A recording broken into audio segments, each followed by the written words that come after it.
Hi, welcome to Peter's Principles. As you know, you never know who you're going to have on Peter's Principles, and today we've got Dr. Solak Kalfawi from the Superintendent's Office. He is the Superintendent. How are you doing, sir? Thank you. I'm doing well. Okay, first let me congratulate you on your review. Thanks. I heard it went well. Yes, you did. Good. I enjoyed my television shows with you. It's one of the high points of my month. Thank you. So I was just curious, how are you as superintendent, and what do you think your major accomplishment has been over the past year? Well, I think like I had mentioned to the school committee during the review, I think the biggest of all, which is really what we all aim for, and our main important task is to focus on academics. And we've just delivered my first year. Happy to say we've just delivered one of the best years ever for Lowell. We had very good progress academically. We had we currently have 7 level 1 schools, 7 level 2 schools, and 7 level 3 schools, and even those 3 schools, I think they all showed considerable progress. Okay. So that's definitely our pride. That's definitely the thing we're extremely proud of, and very satisfied with the results. I think our teachers, the credit goes to our teachers, obviously, and the school leaders, primarily, because they've done a really good job, but I'm happy to have been able to lead that. And so that's something we're very proud of, the progress that we're doing. On the non-academic side, I think we've also had a great year financially, given that, you remember this year was the first year we got hit with the salary increases that were negotiated with our labor groups. Mm-hmm. So, and if you recall, everybody was very much concerned and being extremely cautious, saying that we were going to be losing so many positions, so many people are going to lose their jobs, so we can balance the budget. We didn't. We did cut a few positions, but we were able to do everything through attrition, through retirees and so forth, and happy to say that we were able to balance the budget. We were able to afford all the increases that were negotiated between the school committee and the labor groups, and we haven't lost a single position, a single person. We lost positions, but we never put anybody out of a job. The only 2 that actually left us is by their own choice, because they did not want to apply to the teaching positions we had available. Oh, okay. So we really didn't lose anybody that was forced out of the job because of the restructure. So we did. I think this is something also that kind of went unnoticed. If you people focused on the presentation of the budget and things like that, but this kind of went unnoticed. We had a wonderful year. Great year there too. We delivered a budget that is fully supporting of all the needs of the schools, including the contractual obligations. We delivered a budget that was balanced and did not bring in any additional burden onto the city. And so I think all in all, and we closed the year with a surplus of $600,000 that was turned over to the city, which I think is also kind of a rarity in our school. So we both had a good FY16, and we're on to a great FY17 in terms of a balanced budget. Well, the thing that I've noticed, and a lot of people have noticed, is the affinity for getting parents involved. Right, and then I think on the 3rd level, non-financial and academic, I think, is we really went out there, did everything we can to get as many parents, as many community members involved, not just parents, get our grandparents involved. There are people who don't have any kids any longer in the system, but we get them involved. We're very visible out there with the community. We participate in several discussions and groups, and particularly when we work with our partners, the main partner, academic partners, University of Massachusetts, Lowell, great partner, couldn't have any better, couldn't choose better. And same thing can be said for Middlesex Community College. And we get involved very much. We get involved with the business community. We get involved with the other nonprofit sector, and we get involved with parents everywhere. You know, this year, as you recall, if you remember when I joined in, my first few months, there was constantly repeated requests from school committee members to update and bring to date the list of city council, of school councils, which are mandated by law. To have school councils made up of administration, teachers, and parents. Those were, for the most part, either inactive or didn't have any people. Well, we finally put a great deal of effort. Are these PTOs or PTAs? No, or it's other than PTOs. PTOs is just PTOs. parents and Okay. teachers. It's a loosely organized group. These are organized by law. You have to have each school has to have a site council that's made out of It's a school site council. school site councils. They're Okay. mandated by law. Well, happy to say again, this is the first time in a long time that we brought the district in full compliance. Every school has a fully functional site council as per the law, as requested and required by the law. So again, that's, I think, shows not only our commitment to do the right thing, but also our commitment to engage the community and the parents. This is going to be a strange question, but what in your opinion, and you probably have an opinion on this, would you say about the job of being a career teacher in terms of rewards As a teacher? as a career teacher? I think What do you look for in terms of a career teacher? I think, what we look for a career teacher is definitely somebody, people who choose to be teachers, they don't do it for the money, obviously. Right. Because they can earn a lot, substantially more in the industry by taking slightly lighter risk, in my opinion. I think the biggest thing in the teachers is you choose to be a teacher because you want to serve, the future of this country. You want to be part of building that future of your community, the kids. We look at the dedication to the children. I think that's the first thing you see in a teacher. It's extremely fulfilling. It goes beyond words. I think it's not because you get a paycheck or a raise. When you see that kid graduating or that kid gaining confidence in themselves, you see the parents smile on their faces when they come and see their kids graduating and successful, or even in elementary school.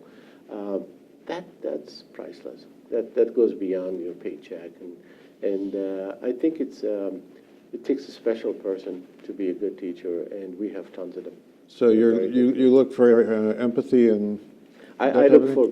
To me, a good teacher is one that has that clearly shows dedication to the children, dedication to hard work, and people who have also can think out of the box. When you see the most challenging teachers, the most out there, that really challenge the kid and bring the best out of them, are the ones who think out of the box.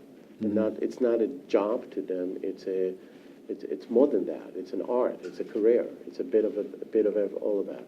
Okay. This is kind of a loaded question, but we were discussing it on City Life. And the Lowell school system tested and fell into the 263rd level in the academics. Fell to 263 out of the 357 or whatever we got. The rankings. Oh, in total. So I'm not sure where we stand, because of all their some taking MCAS, some taking PARC. They have this. You really never know. You get to compare. We focus more on the schools comparison because each school is different. They compare to the segment that they're alike. For instance, the Bartlett and the Pine Art are always ranked and compared to all the K through 8 schools, whereas the high school is compared to the 9 to 12, and everybody's different. So that's where you really get the levels of the school, and then based on the levels of all your schools, you get to be, ranked as a district, and then sometimes you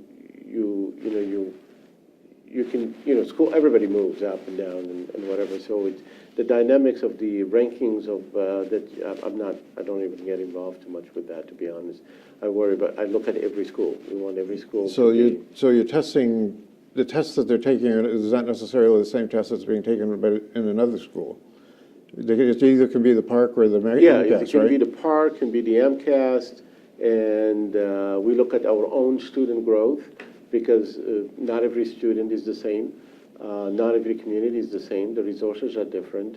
One of the things that we drive and we lead into the discussion is we're very actively involved as Lowell School District, and myself included. I have a few folks helping me with. We're very much involved in a consortium of 7 districts that we were authorized and funded by the legislation to try to come up with an alternative model of accountability, because we feel that the current model of accountability that is based solely on the AMCAS or the TART is not adequate. It's good, but it's not adequate, because you can't possibly compare the students all throughout the state strictly by their exam, because the resources, the inputs that go in there are so vastly different, and you cannot compare them. So we're trying to come up with an accountability system that complements the standardized testing.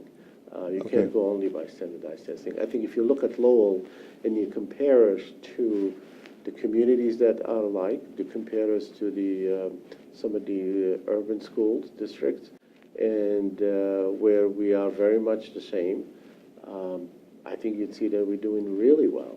Well, I was talking to Paul Georges, the United Teachers of Lowell president, and he said that saying at 263rd the level of ranking, it says it's not a fair representation of where the city is in scholarship.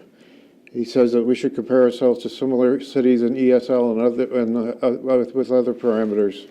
So you basically agree with that, right? Oh, I do because just last week we spent considerable amount of time in that consortium discussion to talking exactly about that. And I think everybody would agree with us. I have never seen anybody who doesn't agree. They just don't know how to do it. The governor agrees. The commissioner certainly agrees. Otherwise, everybody's here, but they don't have a way to do it now. They don't really have. See, back then when we were talking about the MCAS, when it was first an idea, it was really the idea of having an assessment system and an accountability system that would have at its core a standardized academic test, but it would have other measures to measure, to compare.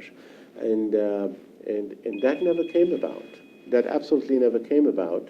And I think what we looked at is, let me just silence this.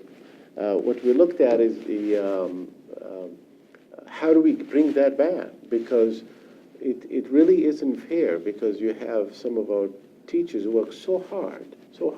Like, let me give you an example. You get a small group of refugees who come in, and they probably have some of them never stepped in a school, because they come from villages who didn't even have schools.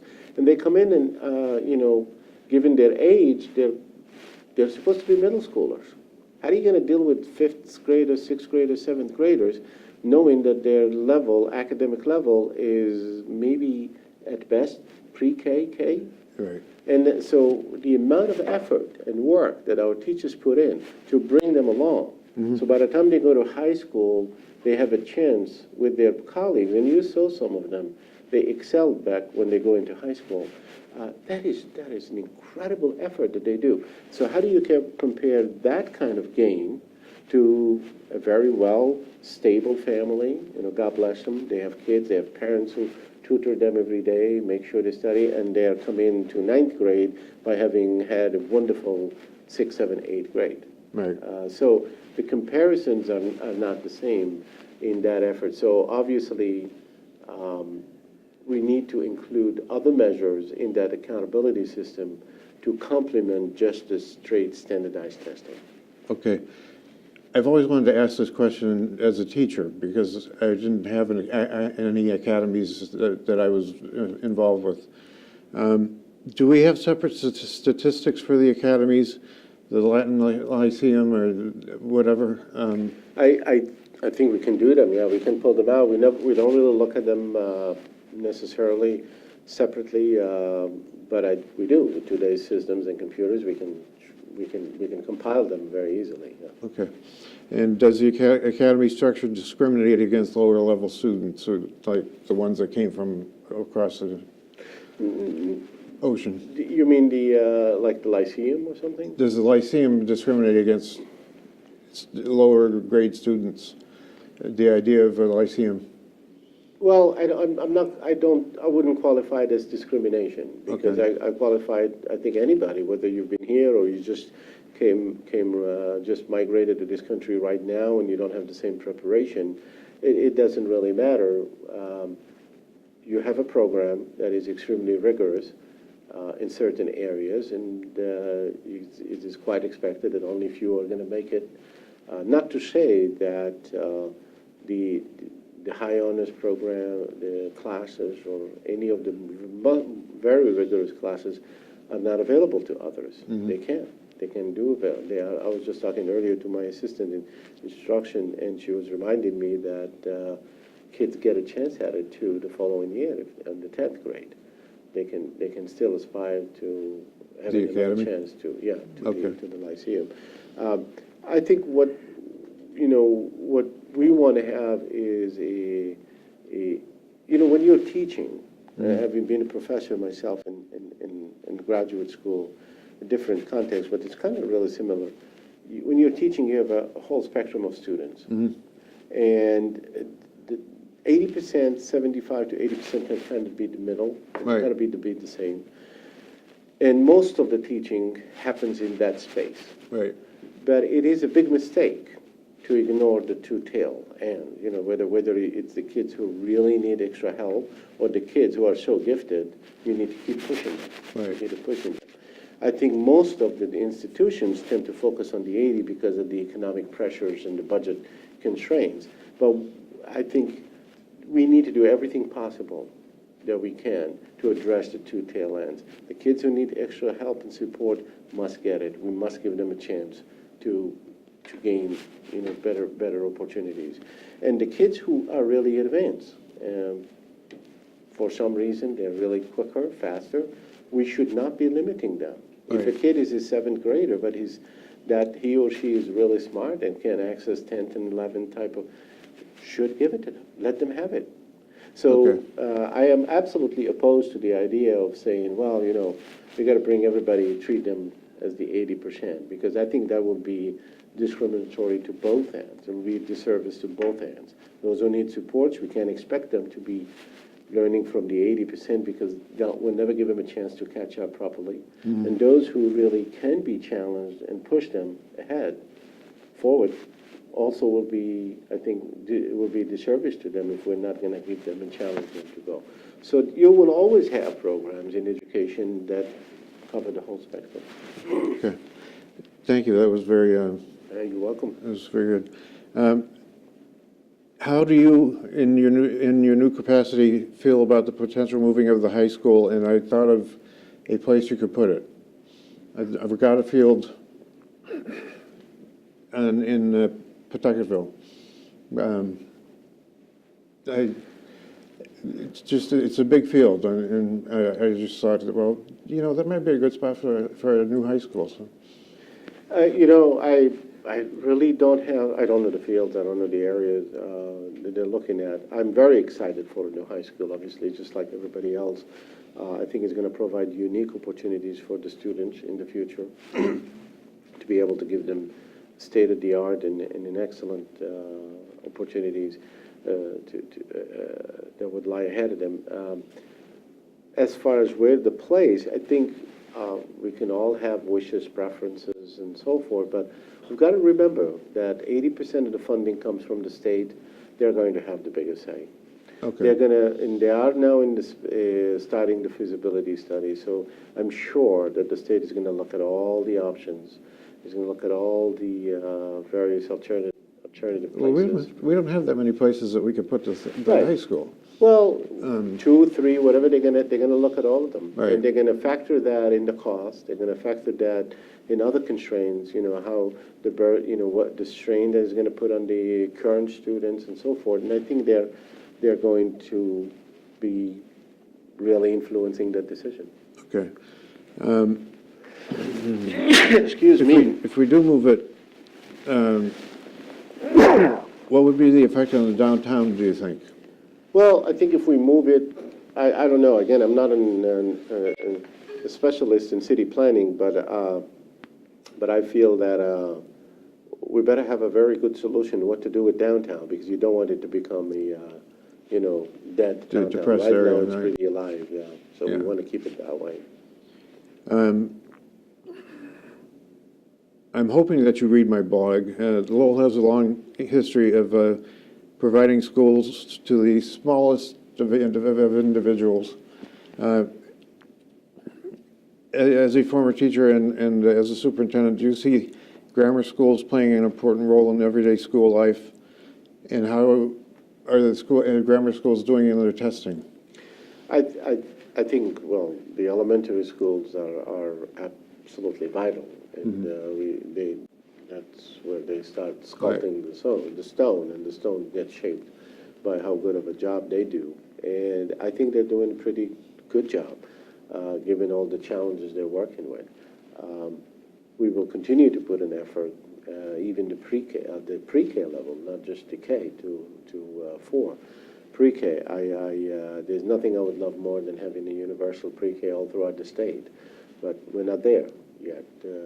We would like to offer as many pre-Ks as possible to help. I think it's little schools spread all around is a great positive thing. Number one, because you can give a much better attention when you have smaller sizes schools, but also they're little. You want them to spend as little time as possible in buses and to be much closer to their schools for after-school programs, events, and so forth.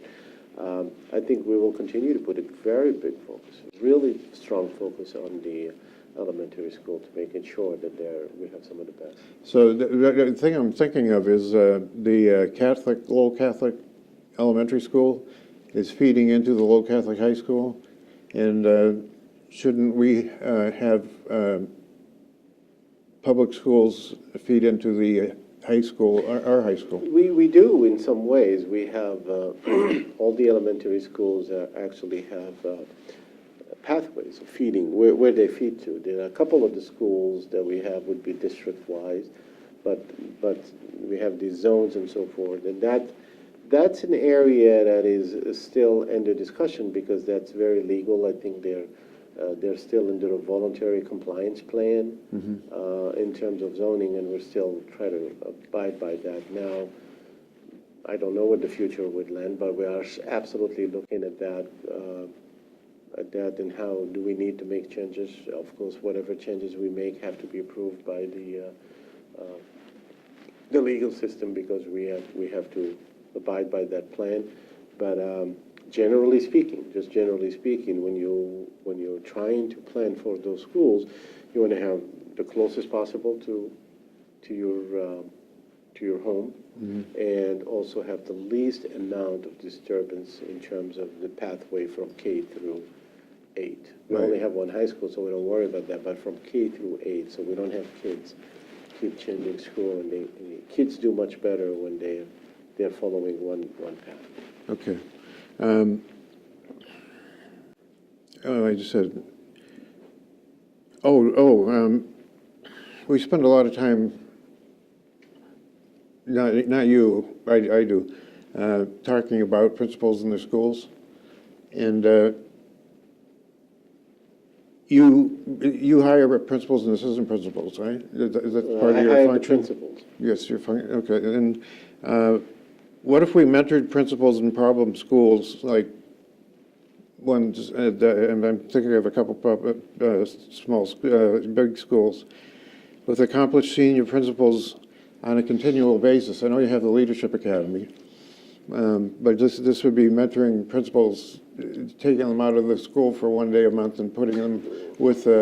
Yeah, it's interesting you're asking this question because this was the topic of discussion between me and some of the principals. What I have instituted this year is restructure the Leadership Academy.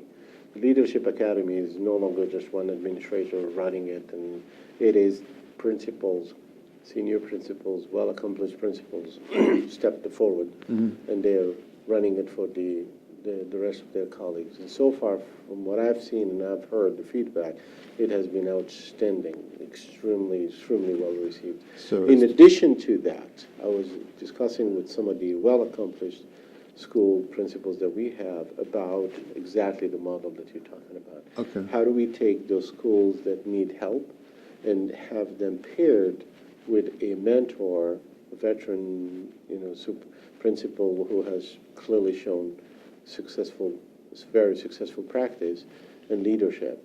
How do we get them paired so Right. they can go, say, from school A, they'll go to school B and spend the whole day there with the successful principal and see them at action, and vice versa, have the mentor principal go to the other school and spend the whole day with them to observe them and give feedback. That's So exactly, that's that's exactly exactly yeah, what I'm talking about. We have, that's our stage 2 of the plan that we Okay. started. We've already did the stage 1, which is how do we get now all the principals to come together and focus on principalships and leadership and have their own veterans leading that, people that they have an extremely successful track record and are highly respected by everyone. So there's a much better reception right there. And how do we bring quality? So right now, we saved a lot of money doing that, obviously, instead of paying a full-time administrator. Right. We're having principals do that. So the money that we saved, we're using it to bring real talent in mentoring all the principals. So we're bringing some incredibly talented people to address them and guide But them that's through the what whole workshop. I was kind of thinking that, because you have some schools that are extremely good. Right. And have good discipline, good work ethic, and good everything. And you have some schools that are a little weaker that could use a mentoring. Absolutely. No, and we're doing that. We're lucky in Lowell because we're large enough that we could do that. We have a variety of schools, some that are extremely good and some that could need help. So we can do that. Whereas in a small districts, when you have only 3 to 5, maybe 3 elementary schools, maximum 1 middle, 1 high, you can't do that. So they usually bring mentors from outside. Right.